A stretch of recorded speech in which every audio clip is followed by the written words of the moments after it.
Did you?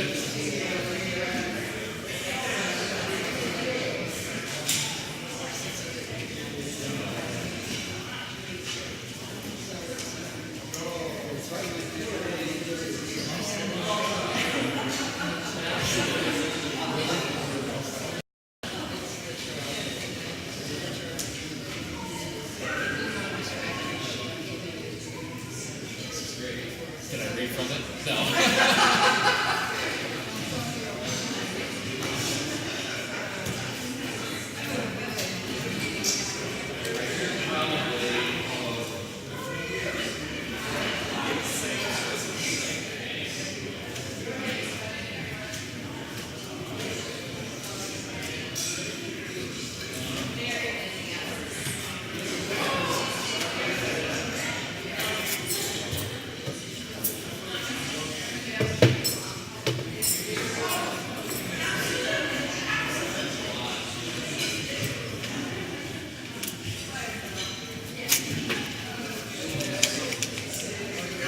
Good, thanks.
going on? No signal.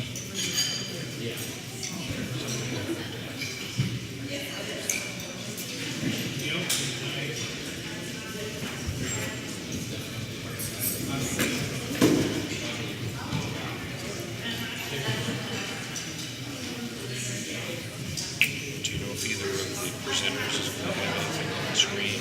Yes. Okay.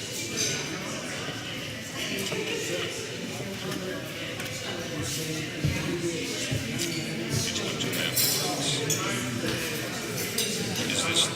This is your computer? Nope. It's theirs. It's theirs, okay. All right.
Good afternoon.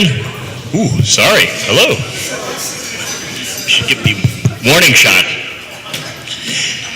Good afternoon. Thank you for coming to today's City Club program, the last in this season. And we're going to take a little summer hiatus from these normal lunch programs and then be back in full swing, which we'll go over the next season schedule here in a second. But wanted to thank one last time all the sponsors that made this year possible. Larson Motors, Chemeketa Community College, Western Title and Escrow, McMinnville Area Chamber of Commerce, Columbia Bank, On Point Community Credit Union, First Federal Savings, Gormley Plumbing and Mechanical, and Cellar Ridge Construction. We're all in the gold.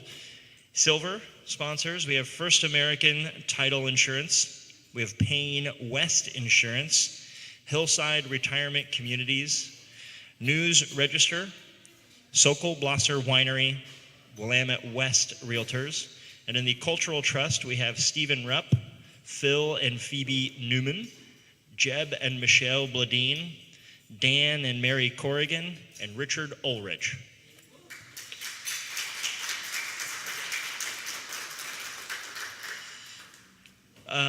Okay, up next, we have the next season's schedule, which I want to go through here and offer a little bit of commentary so you can turn around and talk intelligently about next season and get excited about it and invite all your friends to come next season. We're going to kick off the year with Mayor Scott Hill and City Manager Jeff Towery. Both of those gentlemen are new to those positions, so we have a new mayor for the first time in several years, and we have a new city manager. And they will both be here to provide a State of the City address and be here to answer any questions, and they will split time equally. Up next, after that, we have Warden Rick Ives, and he's the warden out at Sheridan Prison, and his talk is called Life with Bars, and hopefully he'll offer wise and sage-like advice on how to avoid prison.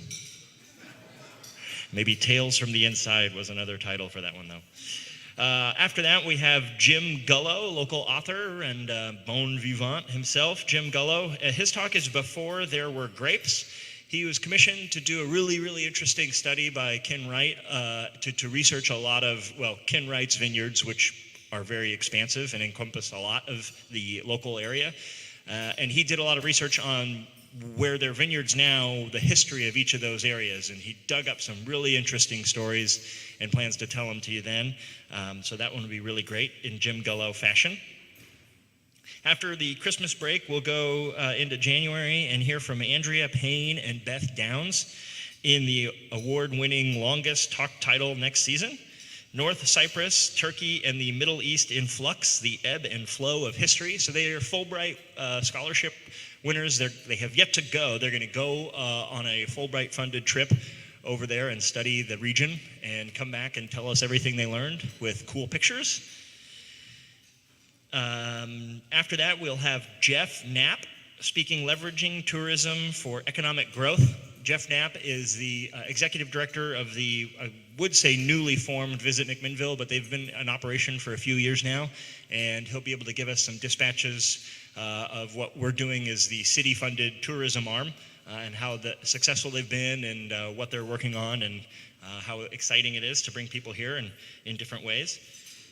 After that, we have Susan Saladoff, which I think is going to be a really interesting program. Hot Coffee, Is Justice Being Served? So she is from Roseburg area, did a documentary called Hot Coffee, and it takes the story of you may have heard where the lady got coffee spilled on her at McDonald's and the big lawsuit, and it dives into tort reform in America and how that whole system is in a very bizarre state, and really dives into it and takes that tort reform apart through the lens of that one particular case.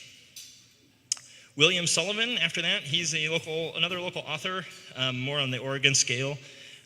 D.B. Cooper and the Exploding Whale, Folk Heroes of Oregon.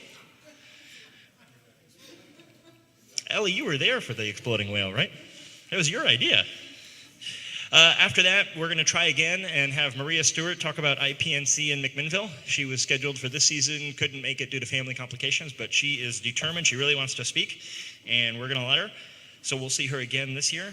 And then finally, we have Dr. Chad Tilburg from Linfield, and he's going to be talking about observed and predicted consequences of a warming world.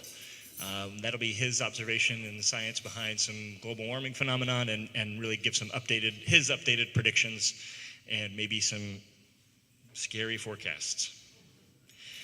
So that's all of next season. Really encourage you to sign up to be members. Really encourage you to come to as many of those programs as you can, and bring some folks along with you. The board put a lot of hard work into getting a diverse crowd and some really interesting programs and some really interesting people in. On the subject of future programs, next week we have our next pub chat, which will be really interesting. It's the There Goes the Sun. We're going to talk all about the upcoming solar eclipse. And that way you can wow all your friends by sounding really smart, which is the goal of City Club. Speaking of City Club, again, today is our last program. We have Mr. Howison and Mr. Johnson here today to talk about Hanford and why and how it's the most contaminated site in America. So without further ado, I will bring them up today to give their talk.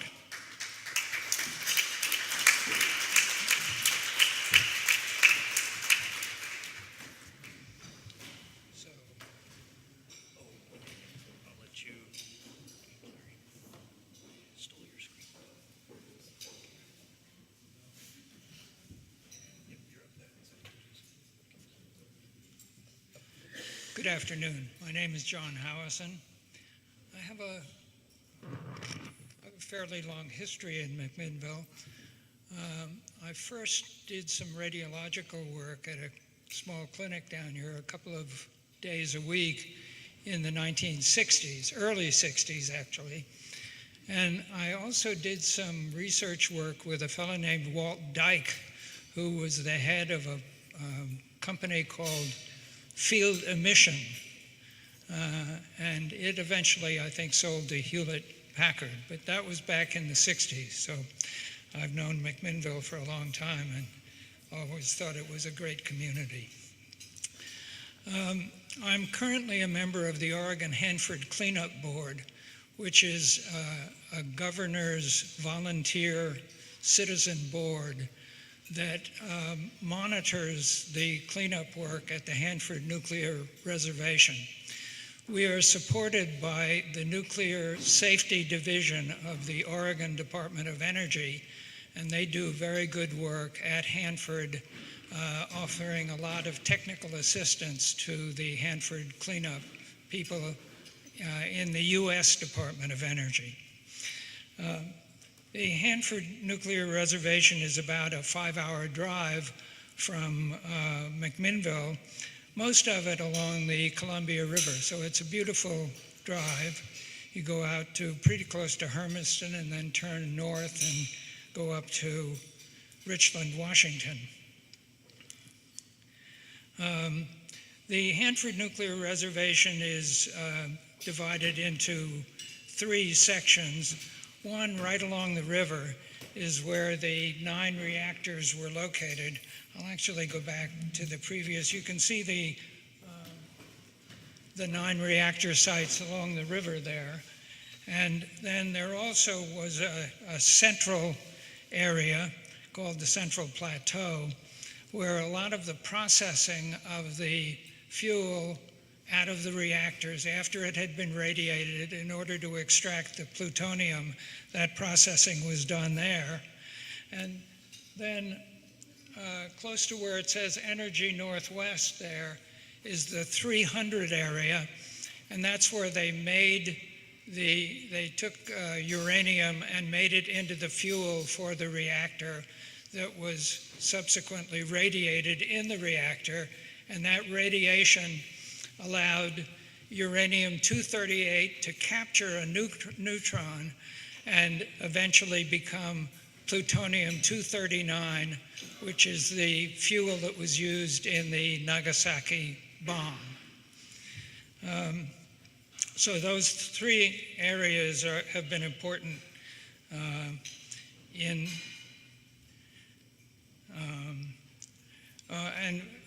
actually a lot of the waste at Hanford is actually underground, because during the time that they were processing the uranium to make plutonium, they ran out of storage space for the waste products. And so they dug pits and trenches, and in some instances, unfortunately, just dumped this waste onto the ground. Now, at the time, they were under the mistaken notion that the soil particles would capture the waste products and would hold them, and that they wouldn't move. So they thought that it was safe to do that at the time. But as it turned out, it was completely wrong, because even though there isn't much rain out there, what rain there is carries that waste down through the soil into the groundwater. So it constitutes an ongoing problem. Currently, there are more than 1,000 individual sites where there are waste that has been dumped. And by the way, that area, the original Hanford Nuclear Reservation was 525 square miles. So it's a pretty big site. Currently, there are still over 1,000 waste sites. And during the time of operation, a huge amount of water was simply dumped onto the soil, and it was contaminated with a variety of radioactive materials. So in addition to that, currently 56 million gallons of waste are stored in 177 underground tanks, of which 149 are single shell tanks that were built in the 40s and 50s, and they were made out of mild steel, so they have been rusting and deteriorating since that time. At least 67 of the tanks are known or suspected leakers. Now, they dealt with this, and they have already leaked 1 million gallons of waste into the soil.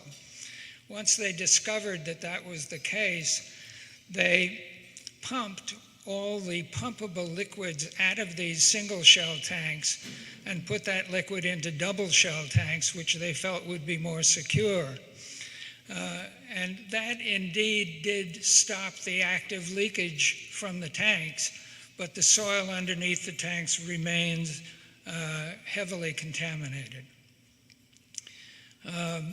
In addition, there are shoreline burial grounds, and there's a large basin called the K Basin, where they put the hot fuel, the radioactive fuel elements, into a sort of a swimming pool size pool of water in order for it to cool and for the radiation to dissipate enough that they could then deal with the spent fuel elements further. During the past many years, 17 years, they've been working on building a vitrification plant. The idea of vitrification is to take the liquid waste and mix it with basically sand and other elements in order to make glass. And the thought was that glass would be physically and chemically stable so that it wouldn't either dissolve in water or blow away as dust. And they would be able to store this eventually in an underground geological storage site if they ever get one built. As you know, there's been lots of controversy. No one wants it in their backyard. Here's an aerial photograph of one area called the 300 area, and this is where they processed uranium. And this was the appearance of the area in 2007.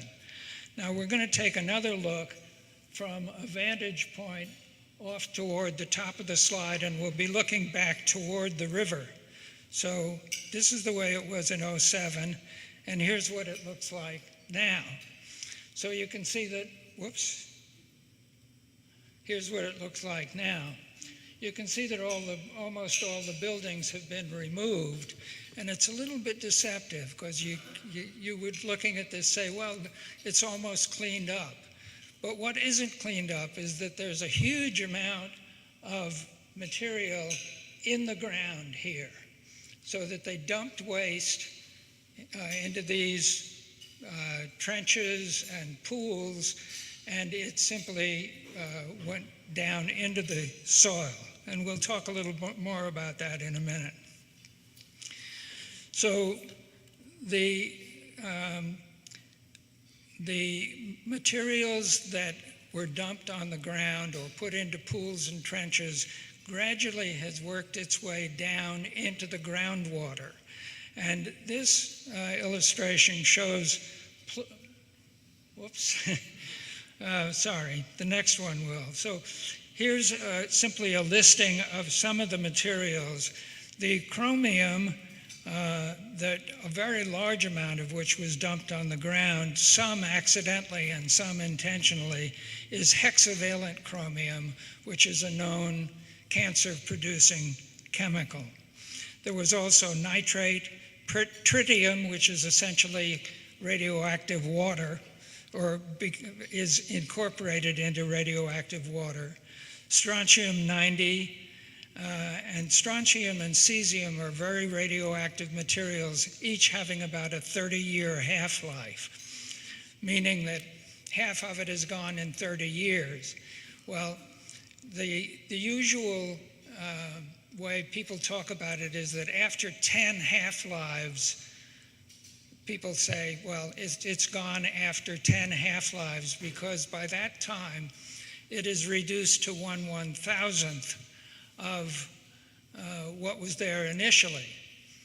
Problem is, if you start out with 1 million curies of radioactivity, after 10 half-lives, there is still 1,000 curies left. And that's still a huge amount of radioactivity.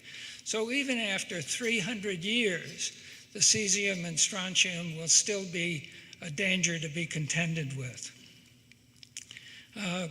Plutonium, as you notice at the bottom of this list, has a half-life of 24,000 years. So it's going to be around a long time. Okay, here is a picture showing plumes of several different contaminants in different colors. And you can see they started out in this central area marked 200 west and 200 east, but gradually these plumes are moving in the groundwater toward the Columbia River.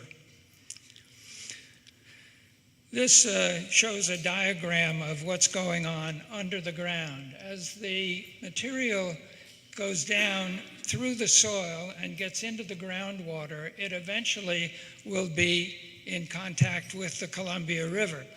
This illustration is a little bit deceptive because it shows an arrow indicating the flow into the river. But in fact, when the river rises during the wettest time of the year, the flow is back towards the central plateau. And so it goes back and forth every season and tends to wash these radioactive and poisonous materials into the river. So there's been a big push in recent years to find ways to stop that. In the case of the chromium, they were able to dig quite a lot of it up and transport it to a safer storage space. But many problems are still there and will be for a long time. The tank wastes, as I mentioned, there are 177 tanks, and they're divided up into what are called tank farms. So the groupings of tanks are in a number of different locations. This illustration shows the location of the tank farms within the reservation. They're all located in this central plateau area, divided up into an east and west section. This shows a tank being built. The picture, as indicated, is from 1947, and that they just have the bottom of the tank constructed there. That tank is still in operation, still has material in it. Here's a typical tank farm under construction, showing they dig a big pit, construct the tanks in place, and then cover it up so there's 10 or 15 feet of soil over the top of the tank, the idea being to absorb the radioactivity. That is, the soil has a protective effect. During the cleanup, you can see how complicated a set of connections between these tanks, and the lines going off to the right there are carrying the materials from single shell tanks into double shell tanks where it is more safely stored. Here's the first farm that they decided to empty the tanks. So they needed to lower some equipment into the tanks to wash out the solid material that was in the tanks. Quite difficult to wash out, so they had to use a device that essentially was like a pressure washer, but a really heavy-duty industrial pressure washer, to shoot at this solid material in the tank, to dissolve it or break it up, and then pump it out and get it into single shell tanks. Here they cut a hole in the top of one of the tanks in order to be able to get material down into it. And the point of showing this is to show that people, when they're doing this work, have to be suited up to protect them from the radioactive materials that might be released in their immediate environment. That really slows the operation down and makes it more difficult and more expensive. I mentioned that they decided to build a vitrification plant in order to make this material safe to store. And this is a picture of the plant. The current estimated cost of the plant is $16.8 billion. It started out in 2000 to be a $4.3 billion contract with Bechtel. But every time you turn around at Hanford, it's number one, going to take longer, and number two, going to cost more. And this has been going on and on at Hanford. Here's an illustration of how things have gone on and on. The first three designs were abandoned very shortly after they were started. The last three down here are the more recent ones, 2003, 2005, and 2007. And during that time, the completion date slipped from 2007, which was the initial plan, first to 2011, and now it shows here 2019, but in fact, there just recently was another slip, so that currently the full operation of the vitrification plant is scheduled for 2039. Now, if you plot this all out, you have a hare and a tortoise, and unfortunately, the hare is the receding completion date of this plant, and the tortoise is the rate at which they're approaching that. So if the current situation persists, this plant is never going to be completed. It's still going to cost $16.8 billion. So It is currently a very discouraging picture out there. The people who are working out there really want to get the job done. The local people are doing the best they can, but in fact, they simply don't have enough support. Congress is not devoting as much money to it as it would take to get the thing actually cleaned up. So with that, I'm going to stop, and Chuck Johnson will take over from here.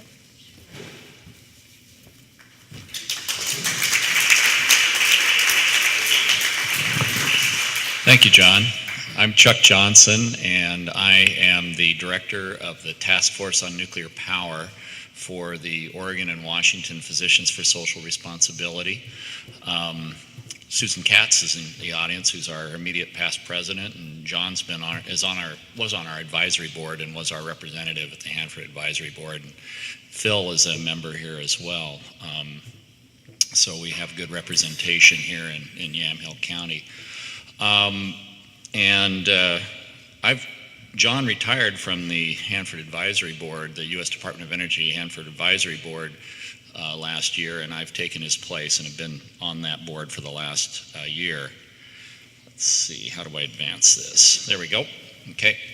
So what I'm going to talk about are some of the remaining potential catastrophic problems at the site. John gave a good rundown of the historic cleanup problems that they have there. There are a few remaining sites there that where we could have large dispersal of radioactive materials, which is something that would be terrible for the region, and I'll describe those to you. The first was one that John mentioned earlier, and it's actually not on this slide, but I'll go ahead and mention it, was the K Basin area, where he mentioned that there were spent fuel rods that had been put in a pool of water next to the river. Unfortunately, those fuel rods sat there for a while and deteriorated and formed a sludge.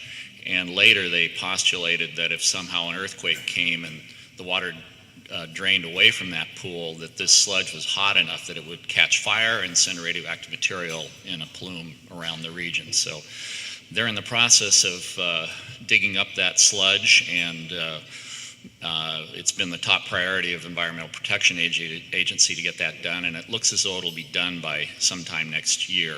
So finally, one down and a few more to go. The issue that I've been working on since I started work at Oregon and Washington PSR was after the Fukushima accident in Japan. I discovered that the commercial nuclear reactor that we still have operating on the Hanford Nuclear Reservation, the Columbia Generating Station, the former Washington Public Power Supply System plant number 2, or WUPS 2 plant, is unfortunately of similar design to the ones that melted down in Japan.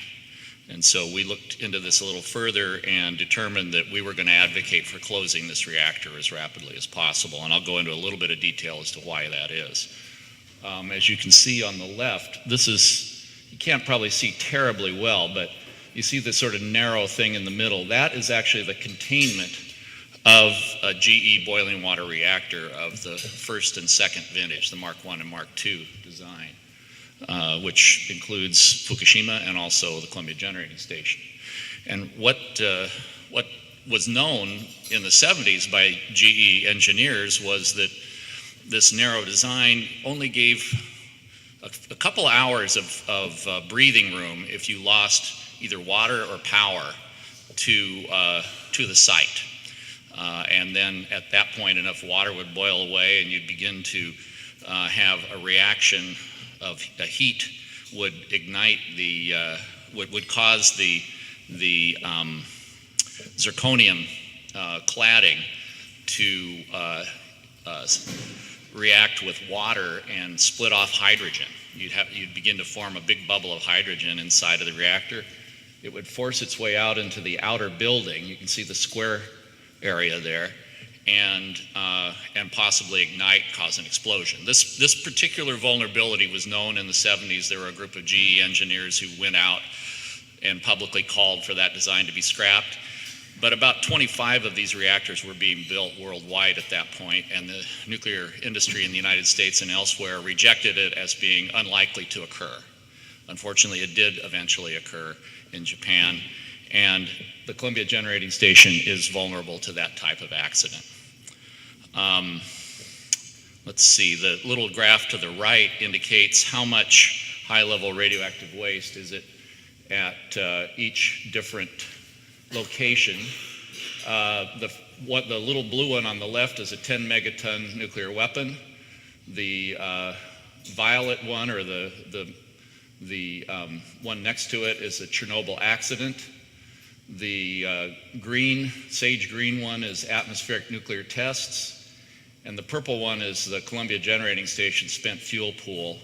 And the one next to it is the amount of waste, amount of curies in waste, it's cesium-137 inventory inside of the dry cask. So that gives you an idea that commercial nuclear reactors are very big and they generate a lot of waste. In fact, they have as much waste on that little strip of land around that reactor as in terms of the amount of curies that it contains as the rest of the waste on the Hanford site. As I said, we hired a geologist who had worked on U.S. Geological Survey studies of the Hanford site. Originally, these were studied because they were thinking about having Hanford be the permanent repository site for all the high-level waste in the United States. It was one of three sites that was being considered, and eventually, for political reasons, they settled on Yucca Mountain because the Nevada delegation wasn't very well organized at the time in 1987, and at that point, but we got a lot of interesting and good geological data from all that study, and they continued it on since. Bottom line is, on these,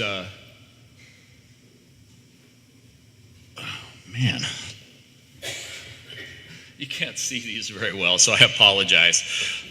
The purple lines are new ones. The brown lines are the lines that they knew about when the plant was originally being built, and the red ones are extensions of the fault lines that they have discovered since. And the bottom line is the USGS believes at the Hanford site that you could have up to 0.5 Gs of ground motion at a building on that site, and the Columbia Generating Station was rated to withstand 0.25 Gs of ground motion, so more than twice the amount. So in addition to trying to close that reactor, we learned via Dirk Dunning, actually, of the Oregon Department of Energy, who really gets credit for publicizing this fact, that there's a facility called the Waste Encapsulation and Storage Facility that contains a pool of water that has the cesium and strontium that was taken out of those waste tanks. Those waste tanks were very hot, as John said. You know, they put them underground so that the radioactivity would not harm workers going around and servicing the tanks. But they also created a lot of heat inside the tanks, both physically and radioactively, and they determined at one point they were going to strip out all the cesium and strontium. They ran it down the same canyons that took the plutonium out, and they put it into capsules that they then put at the bottom of this pool, which I will show you.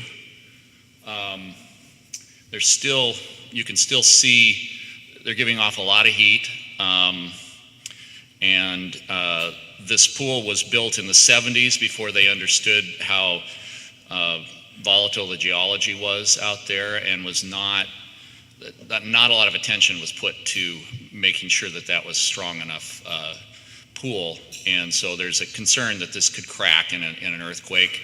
And again, because these are extremely hot, without the cooling water, they would overheat, ignite, and send a plume of radioactive material throughout the Hanford region.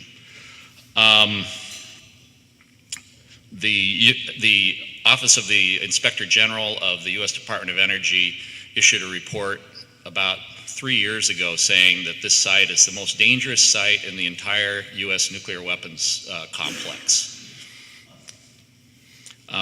We do have some cooperation now with U.S.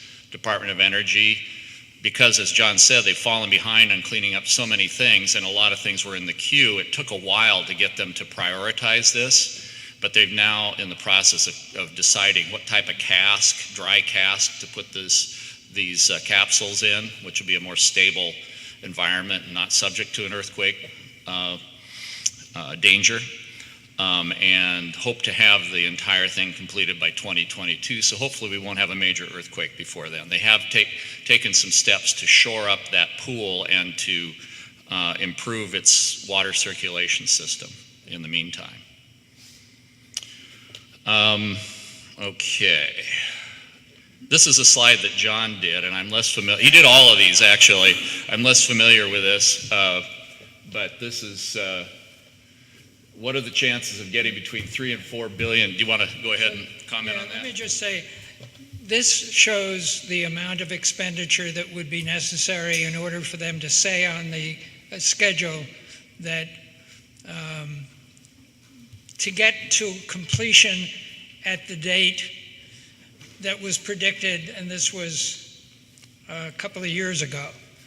And as you can see, there are several of those bars that go up to between $3 and $4 billion per year. And the fact is that they never have got more than $2 billion. And one of the things you have to realize is that half of that money is spent on just keeping the site safe. So it's called the minimum safe or min-safe expenditure. And that's where half the money goes. The other half is available for cleanup. But it would take much more. And unfortunately, it doesn't look like Congress is likely to allocate the amount of money that's necessary to do the job. And this is and these are the cost estimates broken down by in the two categories: the river, the Richland, which is the waste vitrification and central plateau work, and the Office of River Protection, which is the cleanup of all of the reactor sites, the 300 area, and the WESA facility is part of that as well. About $107.7 billion, and they're chipping away at it. The Trump administration has allocated $800 million this year, which is, even less than last year, which I think was just a little over $1 billion. So this is, and that was for the Office of River Protection, I think. Isn't that right? Yeah. So what can you do? What can we do to speed up the cleanup and do the rest? We can tell Congress and President Trump to increase Hanford's budget beyond min-safe, as John was saying. And that's being done. We need to encourage it. I mean, our delegation is fighting for that. We need to tell them we care about it and we want to make sure that this gets done. This is a legacy that we're leaving to the Northwest and to the Columbia River system. Advocate for the cleanup of the most hazardous sites first, i.e. WESF and the K-West Basin, and that's being taken care of. The K-West Basin will almost be done, but WESF, if we only get the $800 million, it might get pushed out beyond 2022, and it should be really being done next year, honestly, but it shouldn't be pushed out any further. Number 3 is a little shift. There's a local connection to Hanford, so to speak. There is, because of this commercial reactor. It was built by public power agencies, and McMinnville participated in that originally. It was part of the Washington Public Power Supply System, or WHOOPS reactors that were built. It was the one WHOOPS reactor that was finished. The administration of that reactor is done by Washington State Public Utilities, though. But McMinnville still purchases power from Bonneville, and Bonneville is in contract with Energy Northwest, which is what WHOOPS used. They wisely got rid of the WHOOPS name, and now they call themselves Energy Northwest. But they have a firm contract to dating from the original creation of these nuclear plants to purchase all the power and pay all the bills. That's continued, and we've done a couple of studies of the economics of that in addition to our concerns about the health and safety. It's clear that the price of the Columbia Generating Station, as it's an aging nuclear plant and needing repair, is now way beyond market costs. So if we just went by market prices and purchased power to replace it, we would be saving money. But that's not necessarily, in the age of climate change, enough of a reason to close something. If you're concerned about a nuclear reactor has some problems, but one of them that it doesn't have is that it produces less CO2 than a coal or even a gas plant. So we did a second study, which we just completed in February, with local economist Robert McCullough, public power economist, that shows that with the price of wind and solar coming down at the rate that it is, and our ability using hydro and our existing gas facilities without increasing the gas use to balance that wind and solar, we could replace the power from the Columbia Generating Station and still save a little bit of money, not as much as we would have if we just replaced it with gas.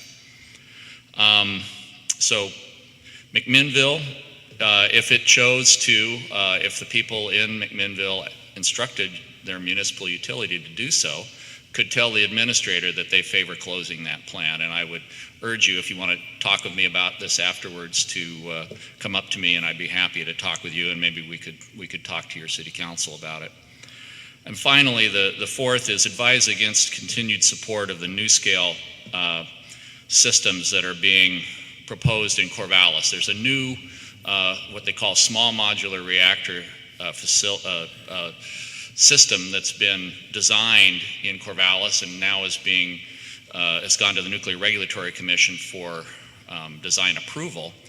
And they want to build their first one in Idaho, but they're talking about building more at Hanford. People in the Tri-Cities would like to have them build on the old whoops sites where the plants weren't completed. And as long as we have operating reactors at the Hanford site, that site is not ever going to be cleaned up because we're continuing to generate more waste.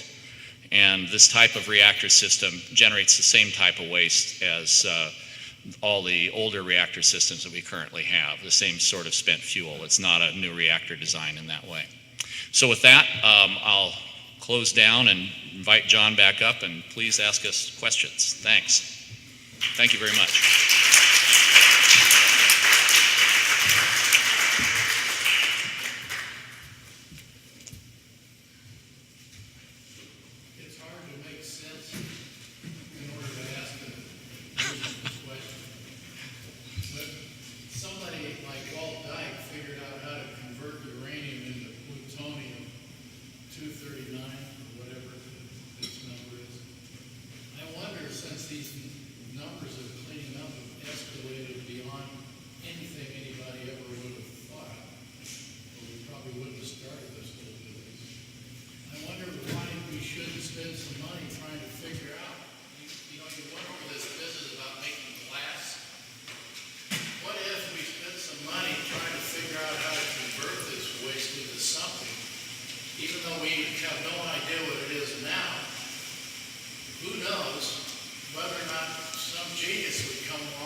Yeah, just for context, remember that the start of producing plutonium was during the Second World War. So that was enough of a push that there wasn't much thought given to the long-term consequences. There was an immediate need to do something to try to win the war with minimum loss of American lives. So that was the push then. And then right after the end of the war, or soon after, came the Cold War. And it was, in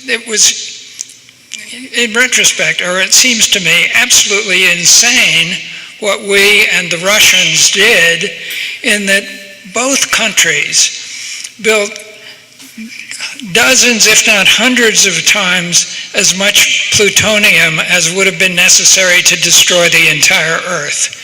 We created somewhere around 60,000 tons of plutonium, and it only takes about 8 kilograms to make a bomb.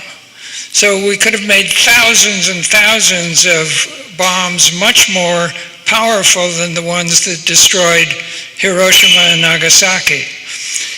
But at any rate, that kind of insanity prevailed for a long time. So we're ending up paying the cost for a lot of previous mistakes, many of which were made in the pursuit of reasonable goals. But it's just we're stuck with the consequences of all that. Do you want to say something? Yeah. I guess in terms of finding solutions for waste, a lot of times those solutions, on paper, they might look good. For example, when they talk about spent fuel, a lot of times they say, well, it's not really waste because we could turn this spent fuel into additional fuel. Well, yes, but you end up with Hanford if you do that. I mean, that's essentially what they did at Hanford. They took spent fuel and they took the plutonium out of it. It didn't make the rest of the waste go away, obviously. We have a lot of problems with the rest of that waste as well. It put it in forms that are even harder to control than inside of a spent fuel rod.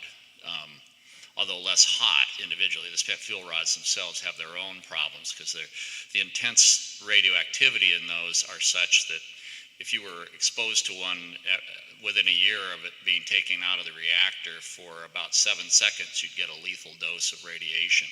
And even after 10 years, it would only take, I think it was about 2.5 minutes or something like that to get a lethal dose. So it stays hot for a long time. Even after 100 years, after maybe 13 minutes, you could get a lethal dose of radioactivity just being exposed to a fuel bundle.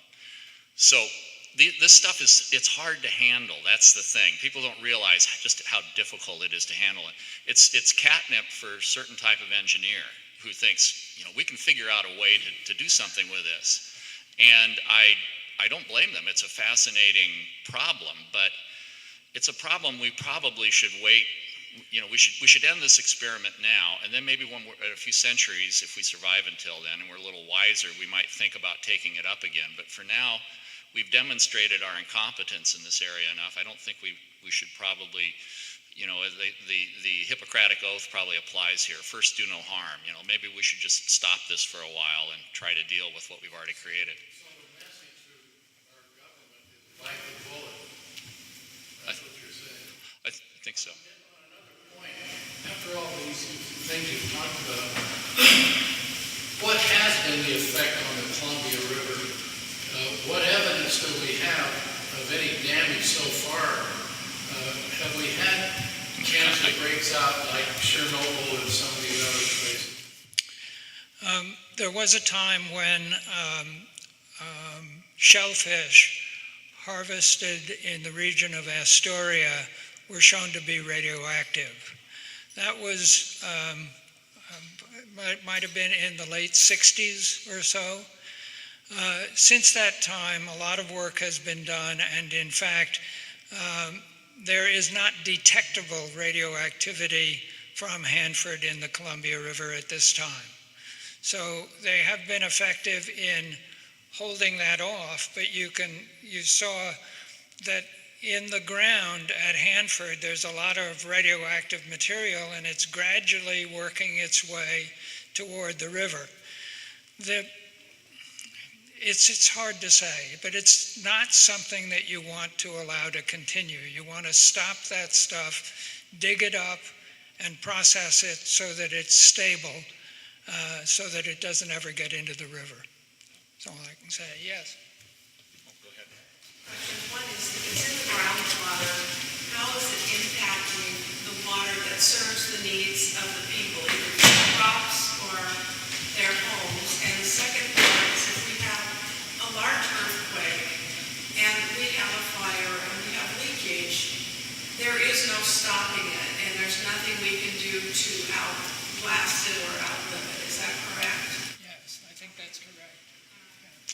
Yeah, and on the first thing, the city of Richland takes its water directly from the Columbia, just and they're located right at the border of Hanford. So whatever contaminants are in the water, they're drinking in their municipal water supply. I believe there's some irrigation that's relatively close by as well. As John was saying, answering the first question, they used to run the process water. They used to take water directly from the Columbia with the first reactors and then pour the hot water right back into the Columbia River. That's why so much radioactivity actually ended up in the river initially. And then later they said, well, that's a bad idea. Let's not do that anymore. We're making the river radioactive. So they poured it on the ground in pools next to the river, and that's the contamination that they're now having to dig up to get away and move to higher ground right now. So, and then the other thing they used to do in those days is they would release radioactive iodine in various times, sometimes even intentionally, just to follow the weather patterns. And a number of people have thyroid problems in the Hanford area. It's a really common thing. Unfortunately, the studies have not been done very completely in that area, so documenting it has not really been done. But anecdotally, you talk to anybody who lives in that area, they either have a thyroid problem or someone in their family does. Yeah, there was a settlement paid to the so-called downwinders, the people who were downwind from the plants that intentionally released radioactive iodine. So that was settled, but I think that they did not get what they deserved to get. So I've learned that the Obama administration launched a program to modernize nuclear weapons at the cost of $1 trillion. So when you're talking about $100 billion here, why, and the insanity of what we did, and isn't it time to call a halt? And, how does that make any sense in light of the potential destruction of this? If we stop that, we'd have way more than enough to tend to what damage we've done. I certainly agree with that. Some years ago, I read a report and have not seen it. Unfortunately, I haven't seen it repeated since. A military person in the Pentagon stated that the number of tactical nuclear weapons that we needed in order to conduct a war was, I think, 537 or something like that. We have thousands of them. And well, I can only say I absolutely agree with you that it is insane. Yeah, and the Obama administration, in order to get the last START treaty, promised the Republicans in the Senate that they would do this modernization program, and I don't know why they did that. That was a crazy thing to do because, as you say, we have enough plutonium. Plutonium decays very slowly. If they want to make more weapons, they can. We got plenty of plutonium still at Savannah River. It's all been moved away from Hanford at this point. The only thing they need to do is add tritium to it to have a hydrogen bomb. So if that insane logic continues, we have plenty of materials. We don't need a whole new weapons complex to last us into the 21st century, particularly.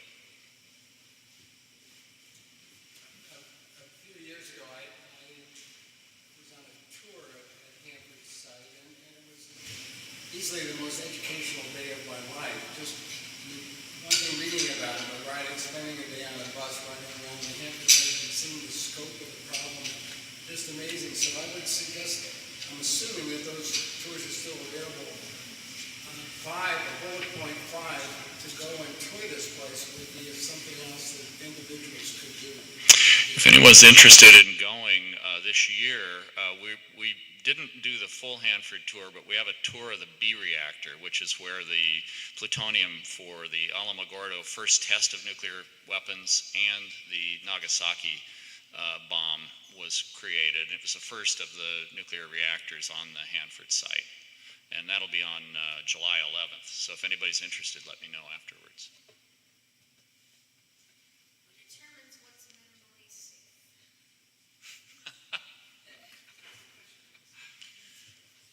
can only say the managers of the Hanford site. I mean, they know that there are, for example, air filtration plants wherever they have these materials stored. They have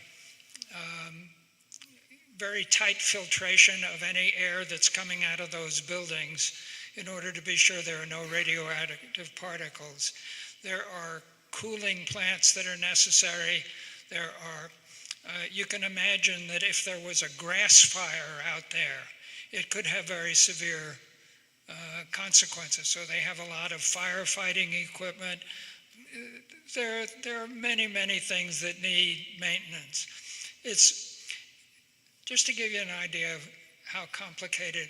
I was on the Hanford Advisory Board for I think 5 or 6 years, and it was 3 years before I felt like I had a grasp of what actually was going on at Hanford. There's so many things going on, and it's so complicated that it's hard to get your mind around it.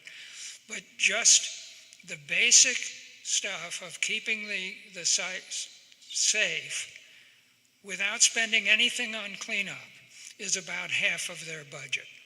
So, and I don't think there's any way to get around it. The answer to your question is it's the Hanford managers who decide what needs to be done in order to maintain safety. Yes. I have a two-part question for you. One is what your personal assessment of the calendar on this cleanup, should the EPA be disbanded? And the second part is, are you aware of any currently active research sites that might be affected in the same vein as NIH grants that are working on ways to solve these problems that might fall victim to some cuts? The budget. Yeah. Go ahead. Chuck might have a comment on this too. I think EPA was one of our great allies in trying to push the Department of Energy to do more and do better. So EPA was very important, and I can only say that I think it's a very, very bad decision to weaken or decrease the funding of EPA. Do you have a comment about that? Yeah, I was at the last Hanford Advisory Board meeting last week, and Dennis Falk from the EPA office was saying that it's kind of up in the air. They're definitely, the Trump budget has a decrease in their funding, significant decrease. Even if that went through, though, he said they would be able to maintain their office there, but it just won't be as fully staffed, so that's not good. But he also said that, in times past, it isn't just the Trump administration. Previous administrations have tried to cut the budget at Hanford, and the delegation in Washington State, Republican congressmen locally and also in some of the neighboring districts, and then the Democratic U.S. senators between them have been pretty effective in fighting back and clawing back enough money to fund certain things. So we'll see about that. But yeah, it's concerning. And the second part of your question, there's a lot of research going on, both in Richland, Washington, but also in a lot of different places. There's research not only on finding more effective methods of doing the cleanup, but there's constant research on radiobiology, understanding what radiation does to the body and what one might do to minimize the adverse effects. Well, that was kind of my question, is most of your funding coming down through EPA versus basic research? Most of the funding is through the U.S. Department of Energy for cleanup at that site. And so there's no differentiation in your budget between containment and neutralization?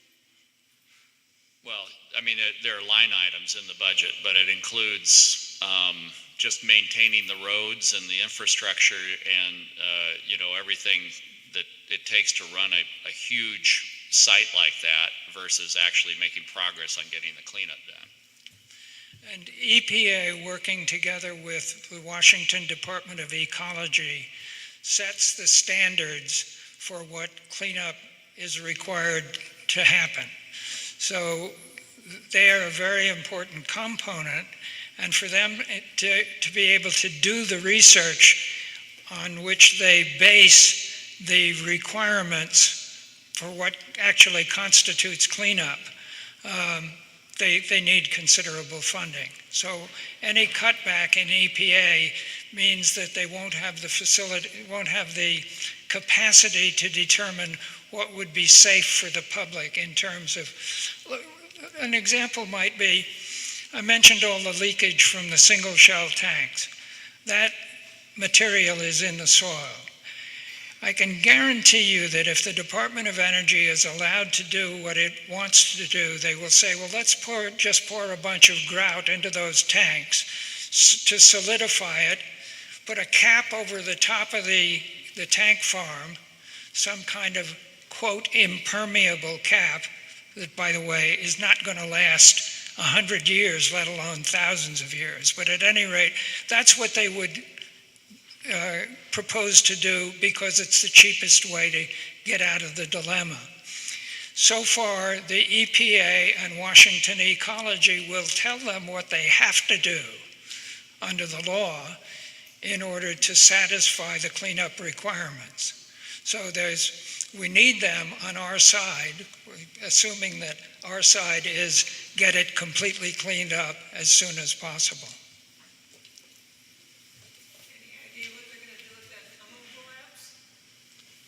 Yeah, they talked about that last week. What they did once they figured out that few, if any, particles of radioactive material came out of the tunnel in the collapse. That was the first thing they had to figure out. That's why they had everyone locked down, because they weren't sure whether people might accidentally breathe in radioactive particles. They told them not to eat or drink, again, so that they wouldn't consume something that had radioactivity on it. But after a few hours, they figured out that it wasn't that. It was giving off a lot of radioactivity through the hole that was there, but that the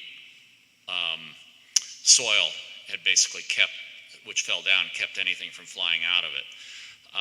They then filled it with sand. So they filled that hole in with sand. It's completely filled over the top. And they put a giant tarp over the top of the whole thing, kind of like you do in your backyard, only a lot stronger tarp, I believe, than your typical one that you would use.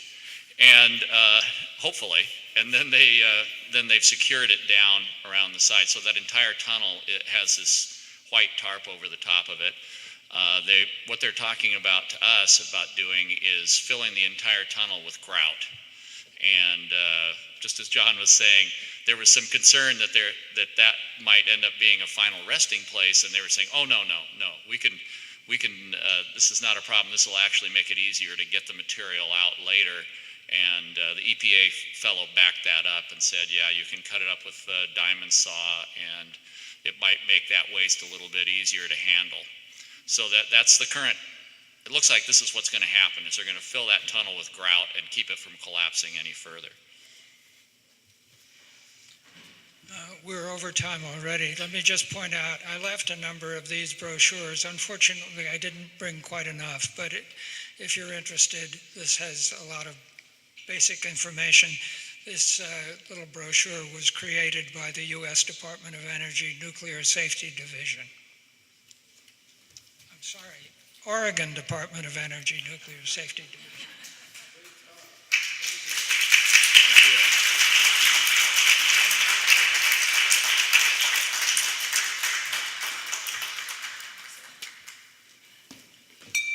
Well, thank you again to our speakers today. I have 2 of the last bottles of wine from our sponsor, Sokolblosser Winery, for them on their way out the door. Thank you very much. And thank you all for coming today. Thank you all for coming this season. And I'll thank you in advance for attending next season as well. And we'll see you a week from today at 6 p.m. at the pub. Thanks.